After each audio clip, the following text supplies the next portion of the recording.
última sesión y la va a moderar el doctor Mario. Le damos la palabra. Muy amable, Salomé. Muchísimas gracias. Gracias a todos los presentes por estar aquí, por continuar con nosotros y a los que están conectados, incluida nuestra colega Celeste. Bueno, pues el último evento, la última parte de esta jornada es justamente, como ya anunció Salomé, un breve conversatorio. Primero teníamos programada 1h30, después en el último programa quedó 1 hora y ahorita pues vamos a estar un poco correteados por el hambre y los tiempos, pero bueno, brindaremos un conversatorio con lo que alcancemos y yo creo que la comida misma será como una continuación de ese conversatorio, ¿no? Entonces, voy a presentar brevemente, también voy a reducir las semblanzas de los colegas participantes. Empiezo con Rosa María Rojas Torres, aquí presente. Es licenciada en Letras Españolas por la Universidad Veracruzana y cursó después la maestría en Lingüística Indoamericana en el CIESAS. Por eso nos acompaña aquí y ahora es candidata al doctorado en Antropología con especialidad en Lingüística por la UNAM. Es profesora de investigación científica titular de la Dirección de Lingüística del INA en el museo propiamente, y bueno, sus áreas de interés son la morfosintaxis, sobre todo y adjetivos de las lenguas zapotecas. En particular ha trabajado en el zapoteco de Santana del Valle. Y bueno, tiene un montón de experiencia en políticas lingüísticas, en lingüística aplicada, y pues en parte por eso nos acompaña ahora. Continúo con Rafael Alarcón Montero, es profesor investigador también de la Dirección de Lingüística del INA, es egresado también de la Universidad Veracruzana y después cursó sus estudios de maestría aquí con nosotros y actualmente es doctorante en Antropología por la UNAM. Sus principales áreas de interés son la fonética y fonología de lenguas otomangues. En particular ha trabajado muchos años con el Izcateco y tiene también bastante tiempo trabajando con lenguas otomís en un proyecto de dialectología otomiana. Continúo aquí a mi lado con Angélica Agustín Diego. Ella es originaria de la comunidad indígena de San Luis Turén, Los Reyes, Michoacán. Es hablante de la lengua purépecha. Estudió su licenciatura en la Intercultural Indígena de Michoacán. Después nos acompañó aquí en CIESAS y actualmente cursa el doctorado en el Colegio de México. Tiene mucho trabajo institucional, académico y de formación y traducción con hablantes sobre todo del purépecha. Y finalmente les presento en pantalla a Celeste Mariana Escobar Imlach, quien nos acompaña desde Nueva York. Ella estudió con nosotros la maestría en Lingüística Indoamericana y desde 2019 es docente investigadora de la Universidad Nacional de Itapúa, en Paraguay. Y bueno, ha coordinado y asesorado muchos proyectos por allá. Es una pionera en la lingüística paraguaya en muchos sentidos, aunque sea un país con una presencia guaraní importantísima, pues la presencia de lingüistas es escasa en contraste. En 2022 publicó un vocabulario muy bonito de una variante del guaraní y pues desde 2019 es promotora de las lenguas indígenas del Paraguay en el marco del Año Internacional de las Lenguas Indígenas y ahora en el DECID. Y actualmente es consultora ante la UNESCO. Bueno, pues ellos 4 son los que nos acompañan hoy. Había invitado también a la colega Alejandro Mentado, colega MEPA de Guerrero, pero por cuestiones climáticas, la inundación y poco internet no nos puede acompañar. Pero bueno, desde aquí le mandamos muchos saludos. Bueno, el conversatorio lo imaginé o lo planeé a partir de 4 preguntas. Voy a ir dirigiendo cada una de ellas a 2 colegas y pues como ya les comenté a ellos, intentaremos ser breve en las respuestas, entre 3 y 5 minutos cada quien.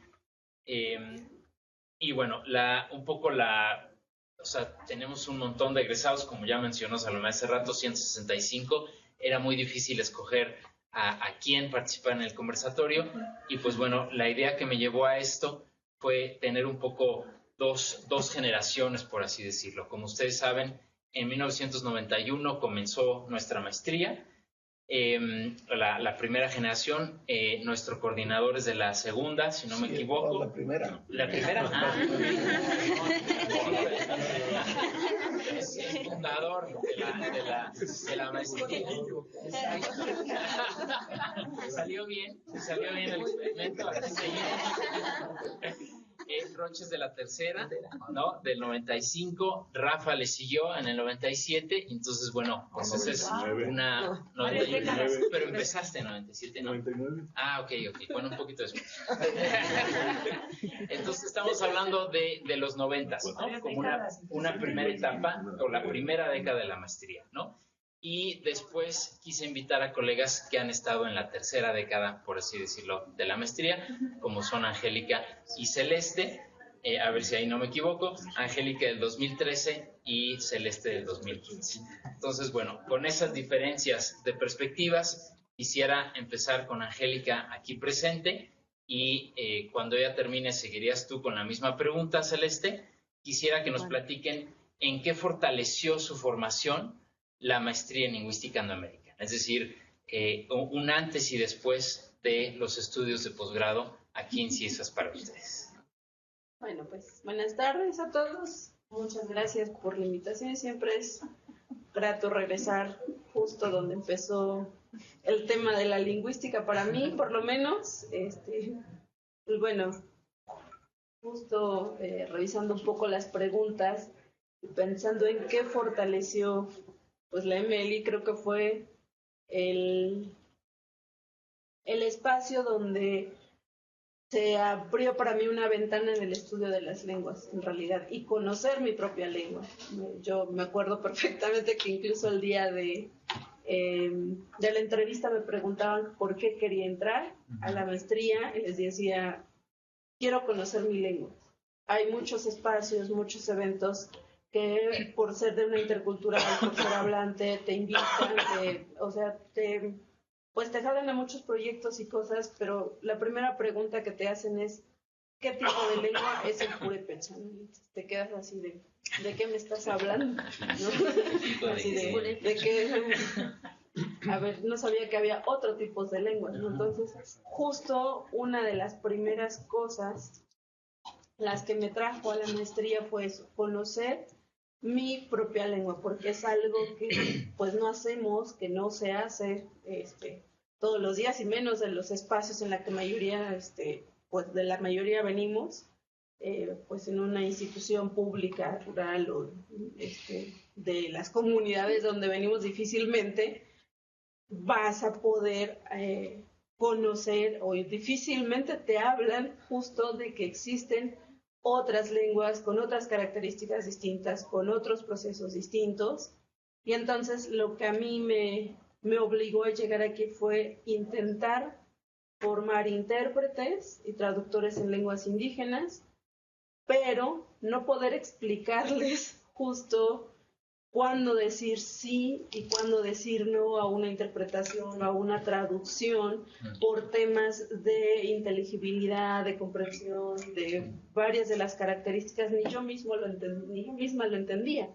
Entonces, pues, ¿cómo pretendía formar a alguien si ni yo tenía, pues, como los conocimientos? Y eso, pues, me hizo retroceder mucho más, a decir, a ver, existen otro tipo de lenguas, hay otro tipo de lenguas. Y entonces eso fue lo que me trajo a la maestría como tal, fue como uno de los principales objetivos que me trajo acá, pero justo el otro objetivo era continuar en ese proceso de formación de intérpretes y traductores, y es algo que sigo haciendo hasta el día de hoy, después de ya la maestría, justo ya pudiendo explicarles un poquito cómo funcionan las lenguas, cuál es el proceso que involucra lingüísticamente hablando un proceso de este tipo, pues bueno, todo lo que va a incluir. Y pues bueno, después de la maestría se presenta la oportunidad de poder incorporarme a la licenciatura de lengua en la intercultural. No vengo de la licenciatura de lengua, pero me incorporo una vez egresando de la maestría. Y pues bueno, eso también te abre espacios, pero también responsabilidades, ¿no? De de seguir formando eso que tú no tuviste, es algo que pues hay que empezar a impulsar dentro de la misma universidad y en los espacios que justamente antes pues era más complejo, más complicado, pues empezar a llevarlos, ¿no? Hay varios compañeros, incluso algunos de los de la mesa anterior y otros compañeros egresados del mismo CIESAS, que pues empezaron a formar proyectos, empezar a llevar la lingüística ya a las comunidades, y es otro de los pues como de los objetivos que sigo persiguiendo, de poder trabajar directamente con las comunidades, justo pues llevando un poco lo que es, bueno, justo con la pregunta con la que yo llegué, ¿no? ¿Existen otro tipo de lenguas? Por supuesto que hay otro tipo de lenguas, y empezar a trabajar un poquito ese tema es lo que tengo ahora, más responsabilidades que antes que llegué, yo creo. Pero pues bueno, ese es el camino en el que seguimos. Gracias. Fantástico. Dios y me llamo Ángel. Cele, vamos contigo. ¿Quieres contarnos en qué fortaleció la maestría, tu formación como lingüista, como persona, lo que quieras compartirnos? Bueno, solamente decir que como nativa hablante del guaraní no pensé que hasta el punto de la profundidad que me dio en preparación técnica, la maestría iba a tener mucho más conciencia del amor que le tengo a mi lengua materna y también todo el esfuerzo que implica esa conciencia para en cuanto a la responsabilidad, a que no muera la lengua. Y a mí me ha tocado desde la maestría fortalecer sobre todo una de las variantes minoritarias que están debilitándose precipitadamente, y en ese sentido estoy bastante agradecida porque gracias a esa preparación vuelvo a Paraguay con herramientas que yo antes no tenía, y también con mucha alegría de parte de la gente de Paraguay y de las comunidades, porque ellos se dieron cuenta también de la diferencia el antes y después, que con eso después ya pudimos lograr publicar el primer vocabulario de esta variante minoritaria que está en grave peligro acá a nivel local.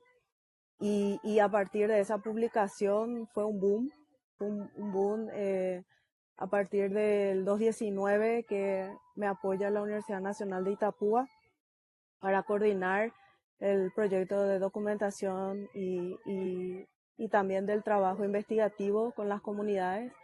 Y de a partir de ahí digo que es un boom porque se abrieron a otras lenguas indígenas con muchísimo trabajo. No me falta trabajo, eso lo puedo asegurar. Me faltan manos, me faltan lingüistas que quieran hacer lenguas indígenas, porque antes éramos dos en Paraguay y la otra persona no era paraguaya, era un extranjero residente, pero vivía y hablaba la lengua.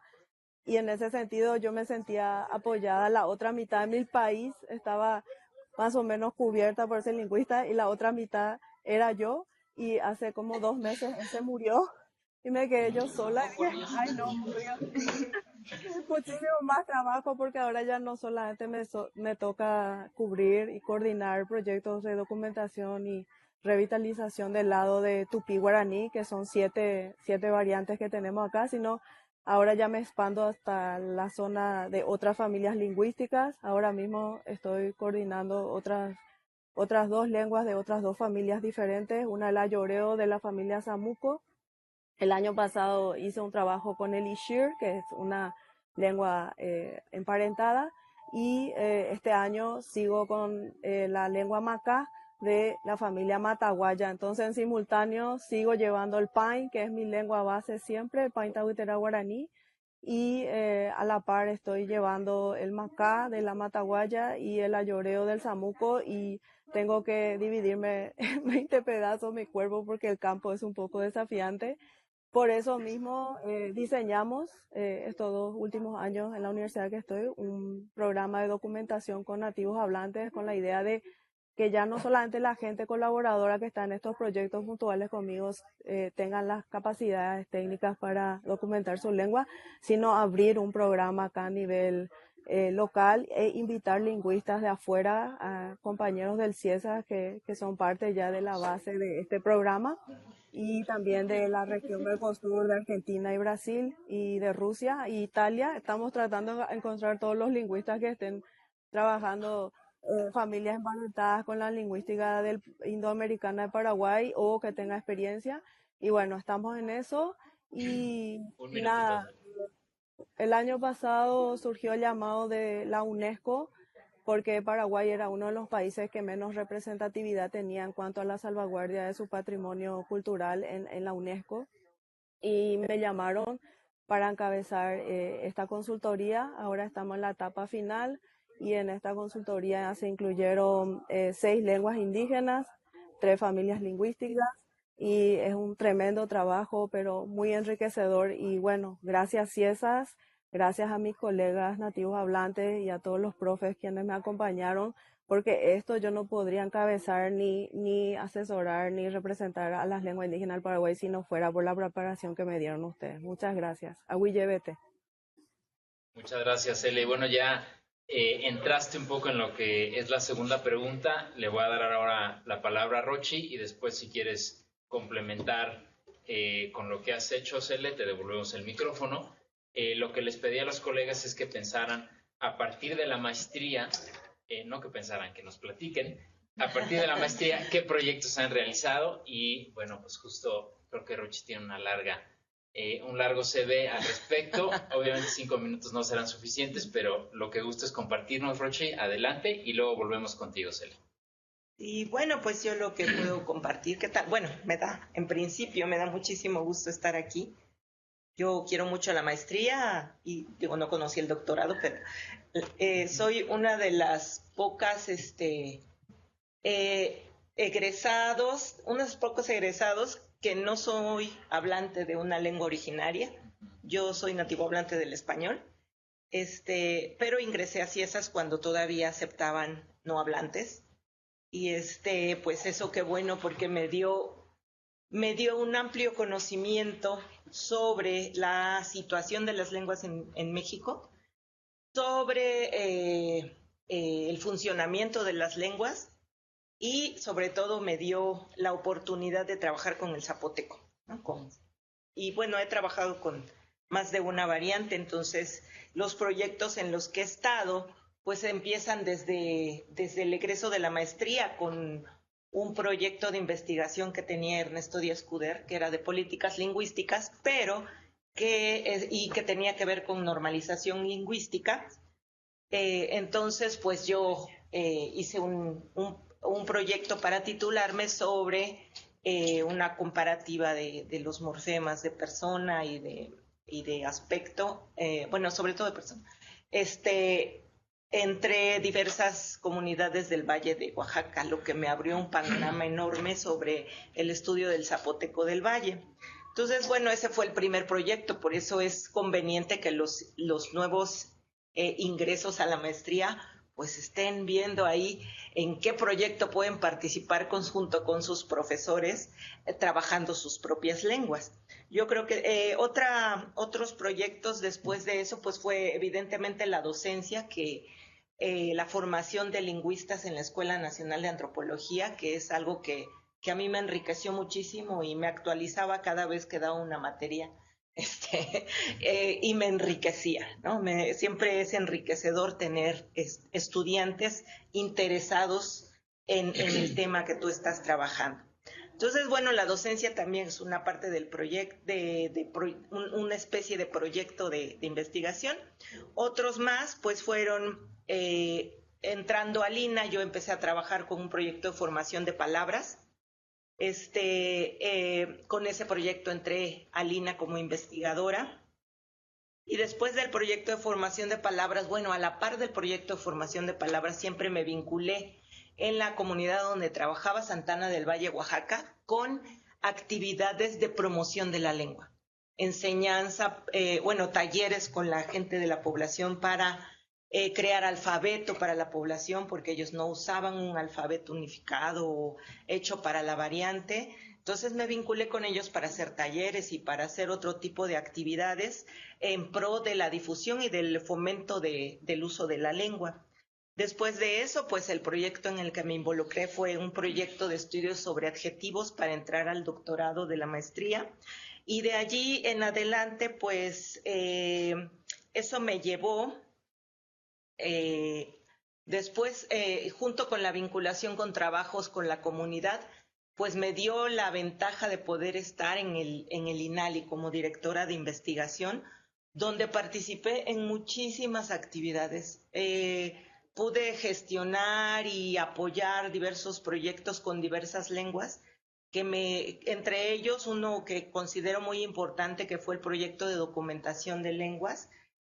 Pues en el tiempo en que yo estuve se hicieron muy buenos proyectos al respecto, entre ellos también del zapoteco, donde se trabajaba principalmente, se apoyó a un proyecto de compañeros lingüistas zapotecos, unos de ellos con discípulos míos, Alejandro Luis Gómez y Roberto Padilla no fue mi condiscípulo, pero también es egresado de Ciesas, y Ausencia López Cruz, quienes estaban tratando de hacer un proyecto de un alfabeto unificado. De hecho, se hizo y ahí está el alfabeto unificado, sigue siendo un referente y de uso para todo, para todas las variantes del valle que quieran utilizarlo. Entonces, ese trabajo me enriqueció muchísimo también, participar con ellos de algún modo desde el INALI. Y pues a partir de eso siempre estuve vinculada con proyectos de difusión en San Bartolo y Yautepec, algunos proyectos de un video documental sobre el desplazamiento de la lengua y la enseñanza de la lengua, otros videos que a la par vinieron con ese en Ayoquesco de Aldama y en Santa Catarina, Ixtepeji. Entonces, han sido diversas experiencias en el ámbito tanto de descripción lingüística, de alfabetización y lectoescritura, de enseñanza de lengua, de capacitación para profesores ya sea de CDI, del INPI, o profesores de lengua en específico, normalización de escritura de la lengua. En fin, he estado bendecidamente en diversos proyectos que me han enriquecido y que me han formado. Entonces, pues, en lo que pueda continuar, traté de ser muy rápida. Muchas gracias. Increíble la lista de proyectos, ¿no? Cele, no sé si nos sigues escuchando. Yo olvidé el último. Y quisieras tomar un par de minutos para cerrar tu participación en relación a los proyectos. Digo, ya adelantaste al respecto, pero puedes ahondar en ellos o platicarnos tus planes a futuro. Lo que más me encanta, si quiero cerrar con esto, es que ya me ha tocado dirigir otras tesis de grado y de hablantes nativos como yo, y es una satisfacción enorme cuando defienden su tesis y los logros que han hecho también en su lengua y ser parte de ello y guiarlos y ver el crecimiento. No tiene palabras para mí que pueda yo también seguir transmitiendo lo que aprendí con Ciesas o como experiencia nativa hablante del guaraní. Entonces, eso es la parte que no comenté hace rato, la experiencia con los estudiantes, hablantes nativos también. Y ahora queda por delante darle toda la fuerza que se pueda, y también tengo que reconocer que gracias a ese empuje que me dio Ciesas, eso también dio reconocimiento a los lingüistas de la zona de lenguas amazónicas, y justamente durante pandemia, aunque no nos veíamos, estábamos muy activos virtualmente. Entonces eso es bonito. Solamente quisiera yo poder ver que haya más puentes entre mesoamericanos lingüistas y amazónicos lingüistas del sur, porque creo que va a enriquecerse enormemente las lenguas y las comunidades si podemos intercambiar más de seguido, ¿verdad? Y eso nomás lo que quería dejar como punto, y muchas gracias por la oportunidad. Gracias a ti, Cele, y mándanos estudiantes ahora que estás como jefa lingüista del Paraguay. Esperamos tener en eso más. estoy. En eso estoy preparando a mis tesistas porque les digo, quiero que se vayan a Ciesas y ahí estoy, con toda la fuerza del mundo. Sí, estoy tratando de mandarles a ustedes estudiantes acá al sur, les necesitamos acá, entonces voy a tener que mandarles de acá ya. Excelente, excelente. Haremos puentes para mandar nosotros también allá, ¿no? Bueno, pues continúo ahora con Rafael y con Rochi la tercera pregunta que les planteé y quisiera que nos platiquen desde su perspectiva, tanto como estudiantes, egresados y desde fuera, en qué creen ustedes que ha contribuido nuestra maestría a temas de atención pública en los ámbitos, por ejemplo, de salud, justicia o educación. Adelante, Rafa. Bueno, gracias Mario por la invitación. Sí. Como ya lo dijo Rochi, un placer estar de vuelta en Ciesas. Y también, como ella lo mencionó, en mi generación también fui de los pocos que no hablaba una lengua indígena como lengua materna, aunque sí, digamos que pude demostrar que tenía cierta competencia comunicativa en náhuatl, porque había yo estudiado náhuatl, entonces me parece que eso fue un punto importante y además muy enriquecedor, ¿no? Aprender de otras lenguas creo que es algo que me dio Ciesas. Un poquito pensando en la pregunta, Mario, ¿qué haces? Pues yo no conozco, digamos, con tanta profundidad cuál puede ser la repercusión de la maestría. Yo creo que me voy a centrar un poquito en mi experiencia académica, laboral, y a partir de ahí, pues yo creo que voy a emitir mi opinión. Adelante. Bueno, en principio, algo que es fundamental en la maestría, y supongo, o sea, estoy totalmente seguro que en el doctorado también es así, es la formación, una formación sólida. Ciesas te provee de una formación sólida, tanto en el ámbito de la antropología lingüística, creo que fui uno de los primeros alumnos que tomó clase con la doctora Lourdes, de lingüística antropológica. Sí, fue maestra.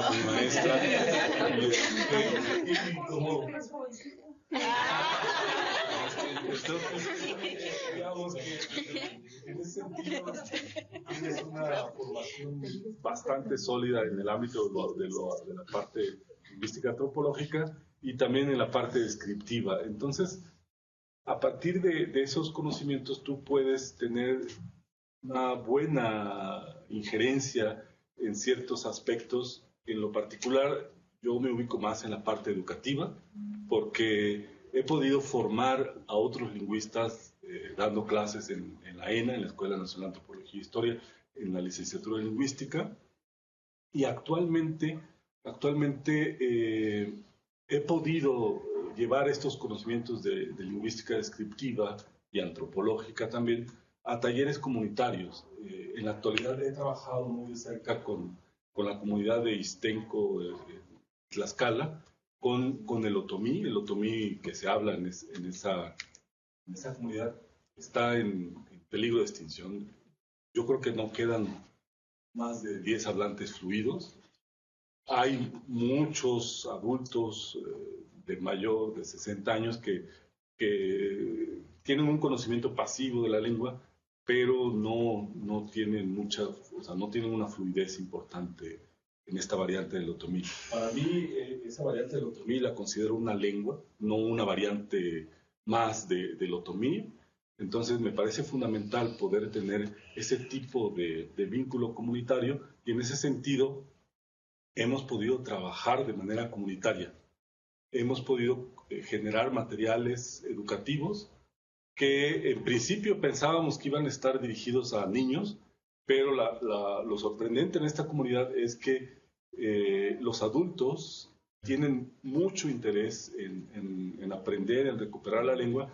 Entonces, en ese sentido me parece que es como una perspectiva diferente a cuando uno piensa en revitalizar o contribuir en procesos de revitalización de una lengua. Dices, bueno, deben ser los niños, porque son todo de la lengua. Pues aquí en esta comunidad parece que es como proceso invertido, digamos, son los adultos, tal vez porque los adultos ya algunos son maestros jubilados, algunos son, bueno, pues tienen más tiempo, no sé, pero yo creo que también es porque tienen una revalorización de su cultura, de su lengua. En algún momento en la comunidad hubo mucha discriminación hacia la cultura, hacia la lengua, entonces ellos ahora dicen, es que antes yo no quería saber nada del Yumú, del Otomí Listenco, pero ahora ya he aprendido que es muy valioso. Entonces los adultos son los que se están dando, bueno, están en ese proceso de revalorizar. Tal vez los niños todavía no ven ese proceso, ¿no? Entonces, en este caso, para mí ha sido muy enriquecedor y, bueno, he podido contribuir, apoyar, dar seguimiento, acompañamiento a este proceso comunitario. Y bueno, ha sido en gran parte pues basado en mis conocimientos sólidos que obtuve aquí en la maestría, ¿no? Entonces, pues yo creo que la maestría ha aportado mucho al ámbito indoamericano, ¿no? Porque como ya lo vimos con Celeste, es pionera ahorita en su país, ¿no? Sí. Afortunadamente creo que en México somos más lingüistas, pero creo que faltan muchos más lingüistas, ¿no? Entonces, bueno, muchas gracias. Sería... Genial, ahorita te devuelvo la palabra. Ahora, si nos compartes tu opinión, Rochi, al respecto. Pues al respecto, yo creo que el impacto de la maestría ha sido muy grande, ¿no?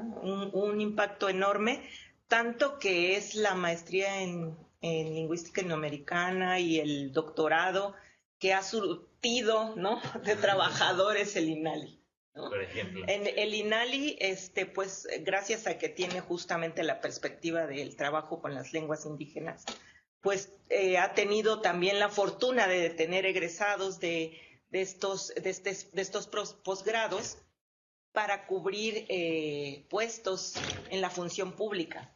Entonces, pues ahí tenemos un egresado de la maestría que estuvo de director de INALI como Javier López y que después fue consejero en la ONU, ¿no? Entonces, bueno, compañero de Rafa, fue compañero de generación de Rafa, ¿no? Y o un egresado de la maestría que ahorita es secretario de Cultura en Oaxaca, ¿no? Entonces, yo creo que y estando en estos ámbitos, ¿no? No solo es el trabajo de investigación con la lengua, sino también la posibilidad de trabajar directamente para proyectos en las escuelas de educación de niños con trabajo sobre escritura de las lenguas, a proyectos de documentación, proyectos de revitalización también muy importantes, pero también estos aspectos en el área de la salud, de la justicia, que es lo que el INALI se supone que tiene que atender. Y de cierta forma ha sido así. El INALI ha formado traductores con egresados de aquí y también a egresados de aquí, traductores para que puedan atender asuntos en cuestiones de salud y en cuestiones de justicia, cuando hay juicios orales, o en cuestiones de salud cuando se requiere un intérprete para las personas que están enfermas, o traducción de infografías, etcétera, ¿no? También para cuestiones como traducción de la Constitución, de las leyes, o traducción e interpretación en eventos políticos, en eventos educativos, etcétera, ¿no? Entonces yo creo que la maestría, doctorado en CIESAS, nutre todos esos ámbitos, ¿no? En la justicia, en la salud, en la educación, pero también en la investigación, y sobre todo en la investigación, ¿no? Porque hay muchos colegas egresados de estos posgrados que están en institutos de investigación o que son profesores en escuelas bilingües, por ejemplo, en escuelas como la Escuela Intercultural de Oaxaca, o en las pedagógicas o en las escuelas interculturales de cada uno de los estados. Entonces hay mucho trabajo, eso sí, muchas áreas donde se puede aplicar el conocimiento que adquieren con esta formación, ¿no? Entonces, y además importante en un tema relevante, ¿no? Ahorita en el diseño de las lenguas, pero en un tema relevante para todos, ¿no? Para como mexicanos, ¿no? Bueno. Vamos a pasar a nuestra última pregunta, que puede ser la más interesante y picosa en relación hacia irnos después hacia la comida y seguir platicando, que son las áreas de oportunidad de la maestría, ¿no? Por así decirlo, es decir, y le voy a dar la palabra a Angélica y después va a cerrar Rafa. ¿Qué nos falta? ¿Qué aciertos encontraron ustedes en la maestría y qué cambios hubieran sugerido cuando la cursaron? Y pues qué cambios nos sugerirían ahorita, ¿no? Como ven, colegas, es todo un ejercicio motivacional para ustedes. Ojalá que se lleven mucho de esto. Vamos a escuchar si ya. Adelante, Ángel. Sin pena, ya no hay calificaciones de por medio. Más interesante. Exacto. Pues justo como ya no hay calificaciones.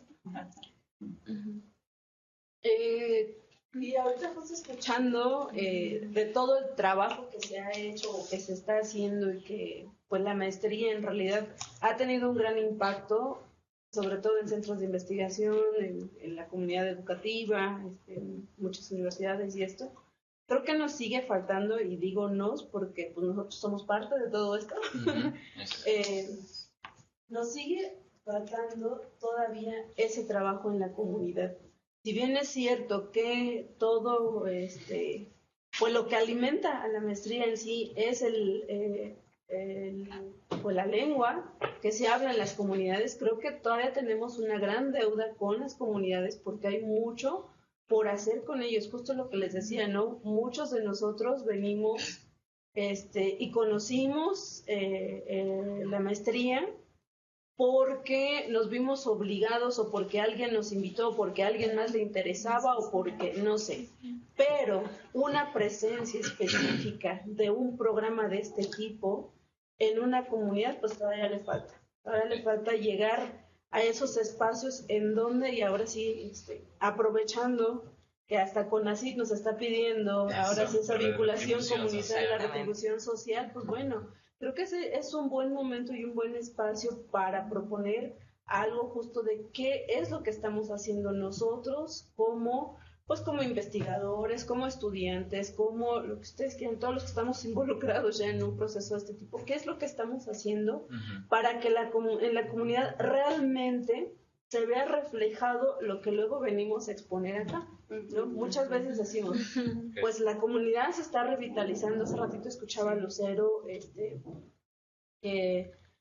o sea, todo el impacto que ha tenido en su trabajo en la comunidad, pero creo que podría aprovecharse todavía más. O sea, muchos de los trabajos que hemos hecho acá se ha quedado justo en centros de investigación, se ha quedado en espacios educativos, pero seguimos, y si seguimos así, creo que muy pronto en muchos espacios vamos a perder como la fuente de donde estamos alimentando programas de este tipo, porque hay comunidades que están perdiendo la lengua. Hace ratito la misma Celeste decía, necesitamos más gente, sí, que esté formada, sí, pero que también esté comprometida a esa retribución social, que creo que muy pocos están haciendo, y creo que justo desde el programa nos hace falta algo así, o sea, darle un seguimiento de ese tipo a los que estamos trabajando, los que hemos llegado a este espacio, los que están en el doctorado.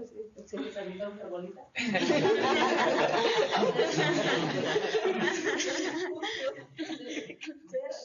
¿Cuál es como ese proyecto que nos va a llevar a tener ese impacto que necesitamos tener en las comunidades y tener esa presencia en las comunidades?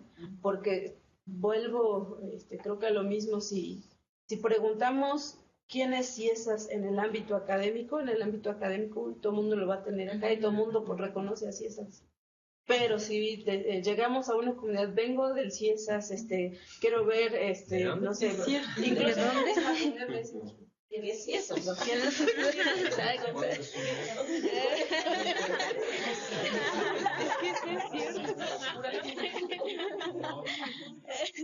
que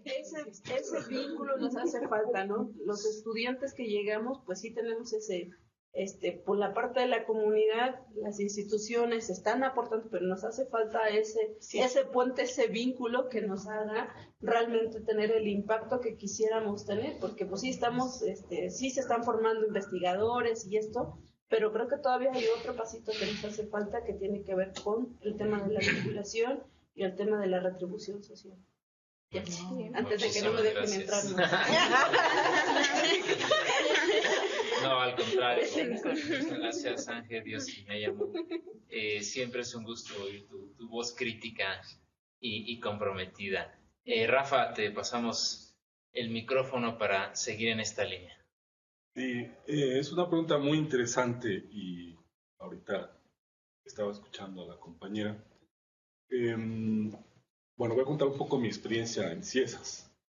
Yo fui uno de los pocos en esa generación que justo se salió un poquito de la visión que decía la compañera anteriormente. En mi generación, 99-2001, gran parte del interés del Ciesas se centraba en formar profesionistas para que regresaran a sus comunidades y lograran hacer un gran trabajo comunitario. Entonces, yo fui uno de los de los pocos que dijo, pues yo quiero hacer fonología, ¿no? Yo no sé qué tanto voy a regresar a la comunidad, porque no necesariamente tenía una comunidad, yo no soy indígena, pero yo quería estudiar fonología y terminé haciendo una tesis comparativa entre aspectos fonológicos de una variante del quechua y del Totonaco de Papantla. Entonces yo creo que tal vez entonces tendríamos que regresar a ese pasado, a esa historia del Ciesas y recuperar justo parte de esa filosofía de cómo inició la maestría en lingüística indoamericana, ¿no? Otra de las cosas que acaba de mencionar Rochi y creo que también valdría la pena regresar es ver la importancia de que en la maestría tengan cabida también los no hablantes de una lengua indígena como lengua materna.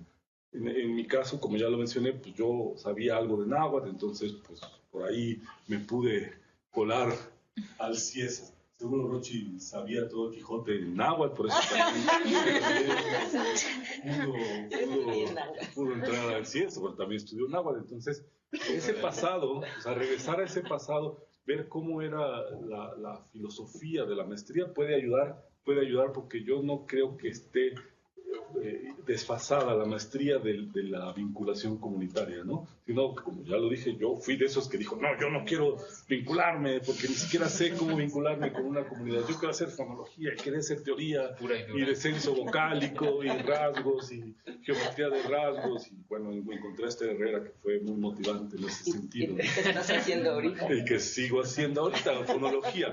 Pero ahora ya también Comunitaria. Estoy haciendo una fonología comunitaria. O sea, sí se puede Exactamente. hacer una lingüística, pero de base comunitaria. Yo no sé si existe eso como un concepto, ¿no? Lingüística descriptiva, fonología comunitaria, ¿no? Fonología comunitaria, sintaxis comunitaria, etcétera, ¿no? Y bueno, hace poco, en un viaje largo a Escatlán, donde uno termina hablando de muchas cosas, iba yo con dos ex egresados del Ciesas, de la maestría del doctorado, y decíamos, bueno, y es que en el Ciesas debería haber una línea de investigación, bueno, no sé si como tal línea de investigación, pero debería haber un interés mayor en generar especialistas en enseñanza de lenguas, ¿no? Porque decíamos, bueno, es que, dices, vamos a planear un proceso de reforzamiento, de revitalización, pero ¿cómo lo hacemos? Somos teóricos, ¿no? Realmente necesitamos como esa parte pedagógica. Entonces, hace años, Mario Rochi, por ahí andábamos en un proyecto de gramáticas pedagógicas. Y de verdad, era una cosa muy, muy interesante hacer gramáticas pedagógicas. Entonces, pero eso requiere como un área específica, ¿no? O sea, no podemos pasar de la teoría completamente a hacer una gramática pedagógica. Podemos pasar a hacer unas gramáticas descriptivas, pero no es lo mismo que hacer una gramática pedagógica, ¿no? Con ese Luis Amaral, creo. Así es. Entonces, hicimos, bueno, grandes logros. Creo que no se ha podido concretar ninguna de esas gramáticas pedagógicas, pero tal vez... Muchos borradores, ¿no? Pero tal vez sí se pudiera retomar esa idea de formar especialistas en ese ámbito, ¿no? En lo más comunitario, pero con una base descriptiva fundamental como no las da Ciesas, ¿no? Claro. Entonces, no buscarlos en otros talleres por ahí que duran 2-3 semanas, sino como un área de especialización, ¿no? Y bueno, por lo menos en ese viaje que íbamos hacia Izcatlán, el Tigre y Faustino, pues, que hacía falta como un área así, ¿no? Un área así. Entonces, a lo mejor por ahí podría yo recomendar que se tomara en cuenta eso. Y bueno, no sé, también darle chance a esos no hablantes de lenguas indígenas que quieren involucrarse en esa riqueza y pues bueno, también conocer al no hablante de lengua indígena, pero que habla una variante del español muy interesante, no sé, puede ser una parte también muy, muy enriquecedora, ¿no? Entonces, y bueno, creo que algo que es más bien de tipo político y es un sueño, que falta más, pues abrir más oportunidades laborales en Ciesas, ¿no? Digo, así como en el INA también, así como en todos lados, hay mucho que hacer, pero hay pocos espacios, ¿no? Y bueno, algo que también mencionó ya Néstor, hay que ir hacia las tecnologías, o sea, también de repente pensar en llevar nuestras lenguas indígenas a algo más digital, o sea, a la era digital, a la era digital. Nosotros ahora, con la creación de un laboratorio de lingüística ahí en el INA, desde 2012 para acá, de verdad hemos producido, digo hemos porque somos muchos los que estamos ahí, hemos producido bastantes materiales audiovisuales. No nos hemos quedado ya completamente en lo escrito, sino en lo audiovisual, y hemos tenido un impacto, creo, bastante significativo en lo comunitario, ¿no? Por ejemplo, hay una serie audiovisual que se acaba de presentar ahorita en la Feria del Libro, que se llama Aprendiendo a Contar en Yugnu, y por lo menos tiene alrededor de unas 15,000 visitas. O sea, ha tenido un mayor impacto que cualquier artístico, un lingüista, yo creo. O sea, por lo menos, si la comunidad está hay alrededor de 8,000, 10,000, bueno, entre 8,000 y 10,000, ya no sé exactamente. Por lo menos toda la comunidad ha podido visitar, ver el Aprendiendo a Contar en Yugnu. Entonces, bueno, tal vez por ahí también motivar a que haya cuestiones digitales, ¿no? No sé, Mario, si me permites hacer un comentario al respecto. Adelante. Justamente creo que hay que aprovechar esta idea de, bueno, es que ahora que estoy en un proyecto en el Programa Nacional de Etnografía del INA, he tenido la oportunidad de coordinar un proyecto dentro de ese programa, y la oportunidad que hemos tenido es justo trabajar desde esta visión de los proyectos colaborativos. Y estos proyectos colaborativos justo tienen que ver con trabajar con las personas involucradas en el problema o el fenómeno que se está tratando en el proyecto, con el fin de una mejora en su condición social, ¿no? Entonces, este tipo de proyectos permite que puedas trabajar en colaboración con ellos, construir conocimiento a la par con ellos y tener resultados que beneficien a la comunidad. Y de esta manera se puede hacer con lenguas indígenas. Nosotros tenemos uno de documentación con varias temáticas, pero pues mi propuesta era que pues a lo mejor Ciesas podría promover este tipo de proyectos colaborativos con las comunidades, como los que está desarrollando Lucero, por ejemplo, ¿no? Sí. O ¿quién más he visto? En el caso de nosotros hay una colaboración con una asociación civil de una población zapoteca, ¿no? Lleve la Gallo se llama. En otros proyectos ha sido con Bartolenses Unidos por los Pueblos Indígenas, o como la Asociación Civil para Preservar el Dialecto de San Bartolo Yautepec, ¿no? Entonces, son proyectos en colaboración con tema lingüístico que a lo mejor se pueden proponer, se pueden fomentar desde Ciesas para que los estudiantes puedan hacer una tesis en colaboración con su propia comunidad. Eso me parece que sería, y tomando en cuenta esta teoría de la investigación, acción participativa o proyectos colaborativos, ¿no? Que tiene un fundamento y tiene ya mucho atrás. Esa es una idea que puede quedar por ahí también para los muchachos, ¿no? Por supuesto. Muchísimas gracias, Rochi, Rafa, Angélica, Celeste. Es siempre un placer escucharlos, compartir ideas y pues bueno, conocer todo el trabajo que han hecho. De verdad, mil gracias por darse el tiempo de venir, de acompañarnos. Y bueno, si rescato algunas generalidades en las que han coincidido todos, es que en el CIESAS obtuvieron muchas herramientas, ¿no? Para entender su lengua, para documentarla.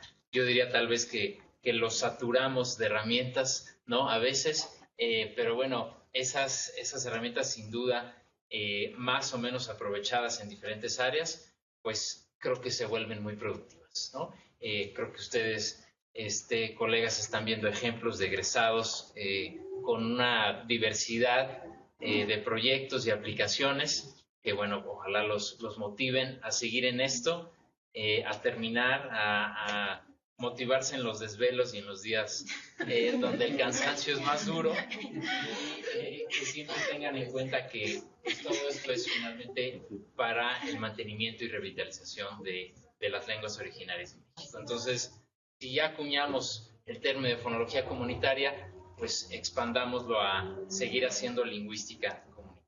Muchísimas gracias. Y les pido un aplauso a los colegas.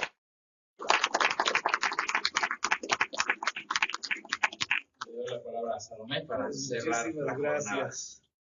Bueno, pues hemos tenido una jornada larga de trabajo realmente, pero creo que muy productiva.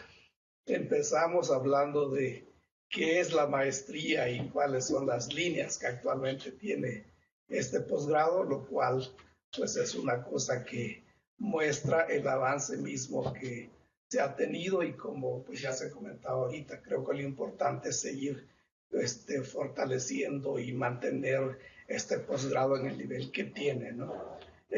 Y por ello mismo se pensó en que hubiera pues un saborcito de qué es lo que realmente los egresados hacen desde el punto de vista pues más teórico, ¿no? Y creo que los trabajos presentados por los ponentes pues dan evidente muestra de eso y de la excelencia misma en el tratamiento de cada uno de los temas de investigación. Y entonces estamos seguros que ustedes que están ahora pues apenas empezando la maestría, seguramente van a tener un resultado similar.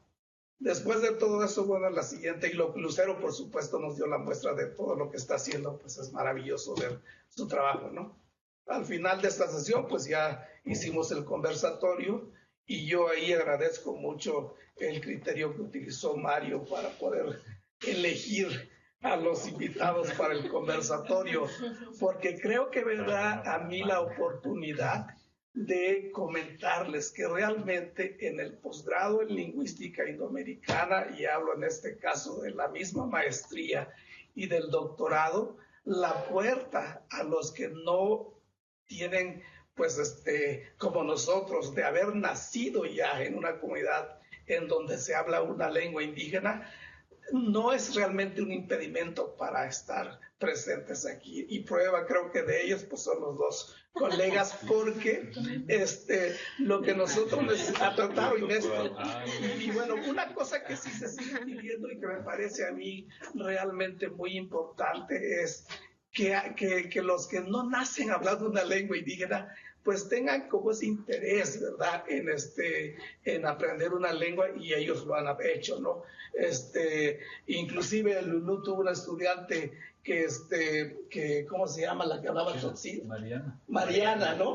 Que ella se fue a la comunidad a aprender una lengua indígena. Yo creo que ahí sí lo vemos ya precisamente por lo que decía Angélica, pues el vínculo comunitario, eso es muy importante, y creo que cada joven, cada interesado en nuestro programa puede diseñar su propia estrategia para aprender la lengua. Y esta muchacha pues hablaba súper bien el tzotzil, porque bueno, Lulú y yo la entrevistamos y fue excelente. Entonces no nació hablando la lengua indígena, no es una persona que la pudiéramos catalogar como indígena como tal, ¿no?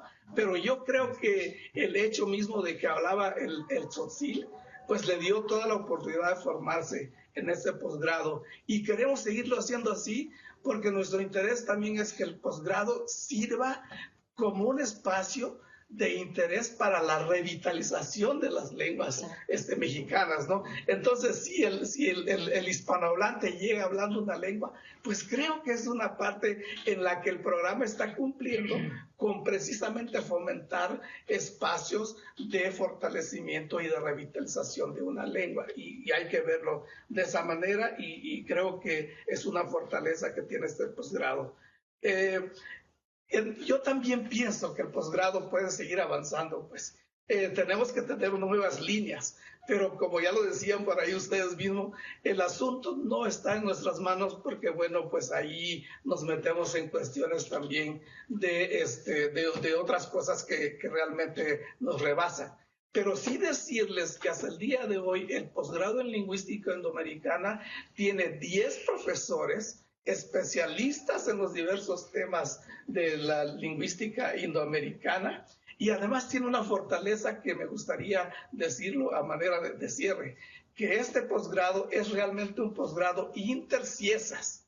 Tenemos profesores en San Cristóbal, tenemos profesor en Oaxaca, en Golfo y por supuesto en la Ciudad de México. Es de los pocos programas de posgrados que tiene CIESA con este matiz, y eso nos da a nosotros pues no solamente la cobertura nacional, sino también, como lo dije al principio, la cobertura internacional. Y qué mejor que lo tengamos de esa manera, porque ha abierto la posibilidad, como yo lo dije al principio, de inclusive ya tener egresados de nuestro programa que trabajan en instituciones fuera de nuestro país. Y de verdad nuestro deseo es que todos los formados de aquí, ustedes que están empezando, pues en algún momento puedan no solamente pensar en laborar en nuestro país, en las instituciones que tenemos, sino también pues exportarlos a otros continentes.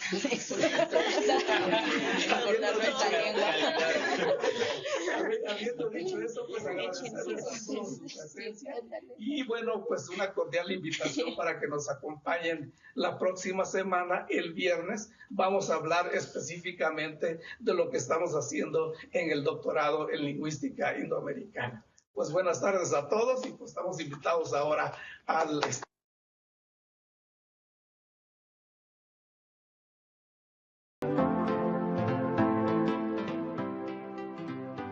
Yo decidí realizar un posgrado en el CIESAS porque me pareció que cuenta con una rama de conocimientos muy amplia y compleja que me permitía desarrollar mi tesis desde la antropología, para poder acercarme así a los dos grupos de mujeres con los que conviví. Residencia y los seminarios me ayudaron a acotar los temas de mi investigación, y hasta la fecha sigo recibiendo una retribución cálida por parte de sus